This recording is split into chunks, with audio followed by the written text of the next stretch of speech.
दोस्तों अगर आप भी जसप्रीत बुमराह को बेहतरीन खिलाड़ी मानते हैं और कप्तान भी तो वीडियो को एक लाइक जरूर कीजिएगा।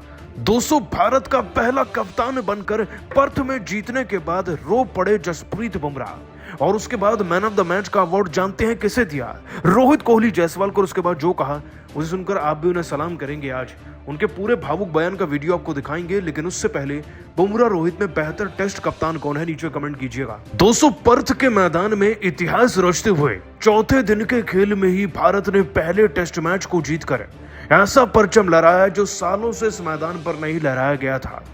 पहले टेस्ट मैच की बात करें तो बुमराह रोहित के बिना कप्तानी कर रहे थे और कप्तानी कर जब 150 पर भारतीय क्रिकेट टीम ऑल आउट हो जाती है तो सब उन्हें गालियां दे रहे थे, लेकिन उसी दिन पहले दिन बुमराह ने भारत का कमबैक कराया, 67 पर 7 विकेट कराए और पहली इनिंग में 5 विकेट अपने नाम करना इस टीम को 104 पर फिर से ऑल आउट कर दिया। जिसके बाद दोस्तों जब भारतीय टीम को बल्लेबाजी का मौका मिला तो अब इस मैच में 2 खिलाड़ियों ने ऐसी बाजी मारी, इस तरीके से ऑस्ट्रेलिया को लिटा के पेला कि मैच तो हमारा बल्लेबाजी में ही हमारे नाम हो चुका था। यशस्वी जायसवाल 297 गेंदों में 161 रन, केएल राहुल 77 रन और फिर विराट कोहली का वो शतक, उस शतक ने ऑस्ट्रेलियाई टीम की रीढ़ की हड्डी को चकनाचूर करके रख दिया था, क्योंकि उससे हमारा टारगेट 530 के ऊपर जा चुका था। अब इतने भीमकाय टारगेट को चेज करने के लिए ऑस्ट्रेलियाई टीम कितने ही दिन क्यों ना ले लेकिन तब भी इसके करीब नहीं पहुंच पाती और फिर जैसा सोचा था बिल्कुल वैसा ही हुआ। दोस्तों शुरू में तो ऑस्ट्रेलिया की टीम से रन ही नहीं आए। बुमराह सिराज ने बैक टू बैक विकेट्स निकाले। उस्मान ख्वाजा को 4 रन पर सिराज ने आउट किया। पैट कमिंस को भी 2 रन पर आउट करने वाले वही थे। बुमराह ने मार्नस लबुशेन तो वहीं साथ साथ सबसे बड़ा विकेट ट्रेविस हेड का 89 रन पर उन्हें आउट कर इस मैच में भारत की जीत पर मोहर भी लगाई थी। 79 पर 5 विकेट हो चुके थे, जिसके बाद भारतीय क्रिकेट टीम जीत में मग्न हो चुकी थी। क्योंकि दोस्तों अगले 5 विकेट तो इस तरीके से आए कि मानो ऑस्ट्रेलियाई टीम सरेंडर कर चुकी थी, ताश के पत्तों की तरह बिखर गई थी। जिसके बाद दोस्तों उनके 227 पर 9 विकेट हुए और अंतिम विकेट भी गिरा, जिसके बाद भारत ने जीत का जश्न भी मनाया। और चौथे दिन दोस्तों भारत ने अपनी सबसे बड़ी जीत तो दर्ज करी है ना आज पर्थ के मैदान में। उसके मैन ऑफ द मैच भी वही बना है जो खिलाड़ी सबसे ज्यादा हकदार है। 0-3 से हार कर आ रही भारतीय क्रिकेट टीम के नए कप्तान जसप्रीत बुमराह इस मैच के मैन ऑफ द मैच बने और उसका सबसे बड़ा कारण उनके द्वारा लिए गए 8 विकेट तो हैं ही, साथ ही साथ उन्होंने इस मैच में सबसे कम रन भी दिए, इकोनॉमी भी मेंटेन रखा। लेकिन जानते हैं उन्होंने ये अवार्ड कैसे दिया? जायसवाल और विराट कोहली को। इनफैक्ट दोस्तों जीत का सारा श्रेय टीम में बांटने के बाद बुमराह ने जो कुछ कहा रोहित कोहली और साथ साथ जायसवाल पर, वो सुनकर शायद आपके दिल में इज्जत उनके लिए 100 गुना बढ़ जाएगी। आज आपको बता दें दोस्तों कि Jasprit Bumrah man of the match बनकर भावुक होकर अपने बयान में कहते हैं, ये जीत वाकई में यादगार है। ये जीत सबकी मेहनत का वो प्रतीक है जो 0-3 से न्यूजीलैंड के हारने के बाद की गई मेहनत का नतीजा है। हम सब जानते थे कि ऑस्ट्रेलिया में जाना, खेलना और उनको चैलेंज करना आसान नहीं होगा, लेकिन हमारा दृढ़ निश्चय मजबूत था। इस सीरीज में रोहित भाई की कमी खलेगी ऐसा लग रहा था, लेकिन जिस हिसाब से कोहली भाई ने मेरे साथ मिलकर कप्तानी करी और साथ ही साथ जायसवाल ने मैच में खूबसूरती से बैटिंग करी, उससे हमें एक्स्ट्रा कॉन्फिडेंस मिला। जब हम 150 पर ऑल आउट हुए तो हम बहुत ज्यादा चिंतित नहीं थे, क्योंकि हम पिच का हाल जानते थे। ये पिच बनाई गई थी हमें ट्रैप करने के लिए, लेकिन एक कप्तान होने के नाते मेरा इतना ही फर्ज था कि कप्तानी भी करनी है और गेंदबाजी भी अच्छी करनी है, और पीछे से विराट भाई की बैकिंग तो थी ही। इसी के साथ साथ ये जीत, ये अवार्ड मैं विराट और जायसवाल भाई को समर्पित करना चाहूंगा। उम्मीद है रोहित भाई वापस से जुड़ेंगे और हम पूरी सीरीज जीतेंगे। दोस्तों बुमराह का बयान दिल जीतने वाला उनकी परफॉर्मेंस की तरह है। वैसे आप सभी को क्या लगता है, टेस्ट का कप्तान किसे बना के रखना चाहिए, बुमराह या रोहित शर्मा को? नीचे कमेंट कर जरूर बताइएगा और अभी सब्सक्राइब कीजिए हमारे यूट्यूब चैनल को। धन्यवाद। ऑस्ट्रेलिया के बीच खेला गया पहले टेस्ट मैच के तीसरे दिन का जबरदस्त घमासान पसंद आया हो तो हमारे इस वीडियो को दिल से एक लाइक जरूर कीजिएगा। आज की वीडियो का लाइक टारगेट का है, तो वीडियो को लाइक करना बिल्कुल भी ना भूले दोस्तों। पर्थ के मैदान पर तीसरे दिन यशस्वी के शतक के आगे नतमस्तक हुआ। माइटी ऑस्ट्रेलिया तो उनके साथ मिल खुद विराट और सुंदर ने मचाया है ऐसा कोहराम कंगारुओं को घुटनों पर लाकर तोड़ दिया। उनका गुरूर लिखा है नया इतिहास तो आखिर कैसे 3 दिनों के खेल में ही टीम इंडिया ने ऑस्ट्रेलिया को रौंद पहला टेस्ट मैच जीतने की पूरी तैयारी कर ली है। कैसे यशस्वी विराट ने अपनी तूफानी बैटिंग से रुला दिए ऑस्ट्रेलिया को खून के आंसू बना ली 500 रनों की लीड। यह सब कुछ इंडिया ऑस्ट्रेलिया के बीच खेले गए पहले टेस्ट मैच के तीसरे दिन की पूरी हाईलाइट तो हम आपको इस वीडियो में दिखाएंगे ही, लेकिन उससे पहले आपको क्या लगता है कि राहुल, यशस्वी और विराट में कौन सबसे शानदार टेस्ट बल्लेबाज है?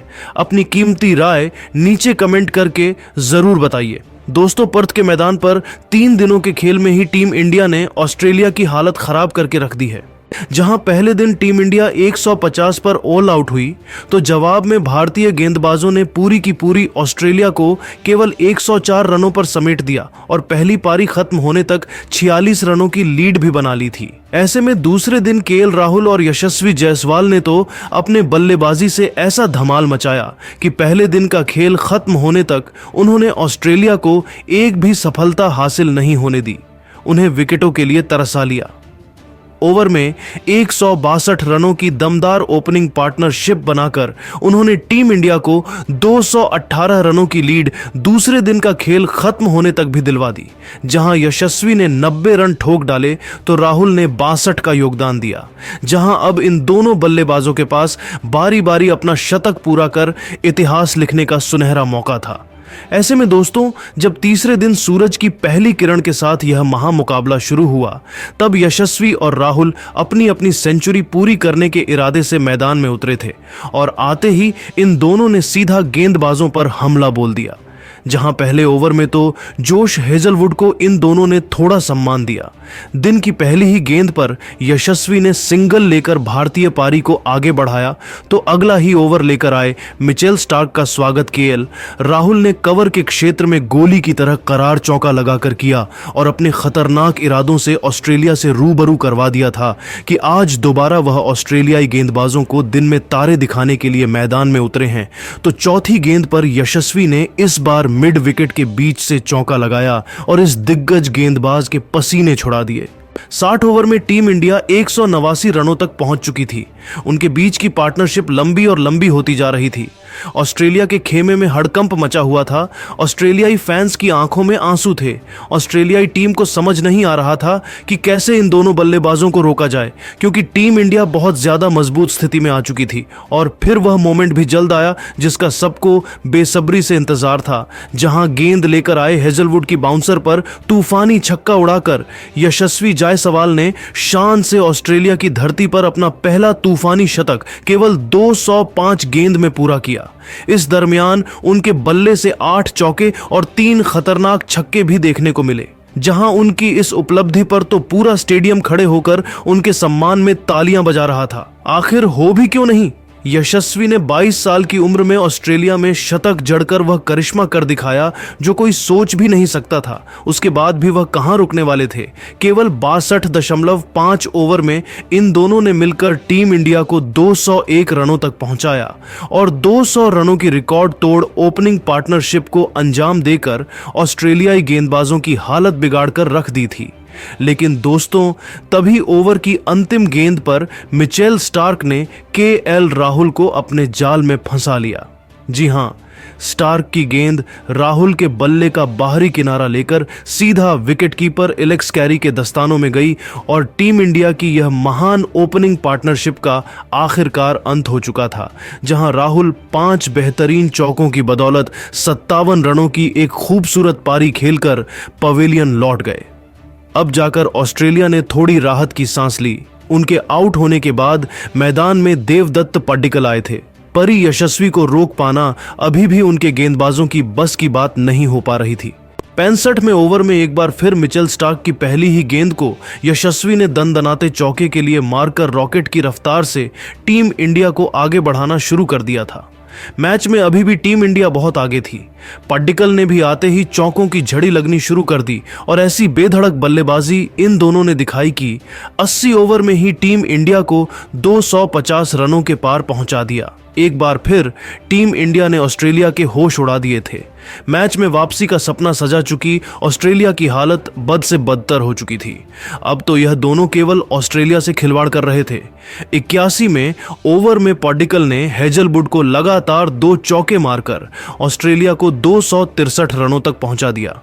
इसी के साथ इन दोनों के बीच 50 रनों की मजबूत साझेदारी भी हो चुकी थी, जिसने ऑस्ट्रेलिया को इस मैच से ऑलमोस्ट बाहर ही फेंक दिया था, क्योंकि टीम इंडिया की लीड अब 300 रनों से अधिक की हो चली थी। अब तो ये दोनों खिलाड़ी केवल चौकों से ही डील कर रहे थे। स्पेशली देवदत्त ने भी यशस्वी के साथ कंधे से कंधा मिलाते हुए मैच को ऑलमोस्ट टीम इंडिया की झोली मिला दिया था, जहां तीसरे दिन का पहला सेशन खत्म होने तक टीम इंडिया ने 84 ओवर में 275 रन बना लिए थे।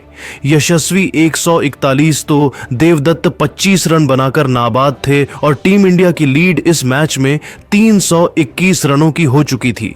लेकिन दोस्तों, लंच के बाद वापस आते ही दूसरे सेशन की पहली ही गेंद पर जोश हेजलवुड ने देवदत्त पाडिक्कल को स्टीव स्मिथ के हाथों कैच करवाकर टीम इंडिया को दूसरा झटका दिया, जहां देवदत्त केवल 25 रन बनाकर पवेलियन लौट गए। उनके आउट होने के बाद अब मैदान में मोर्चा संभालने के लिए खुद किंग विराट कोहली आ चुके थे। लेकिन दूसरी तरफ सलाम है यशस्वी जायसवाल को, जिन्होंने 88वें ओवर में मिचेल स्टार्क की गेंद पर पहला चौका लगाया और फिर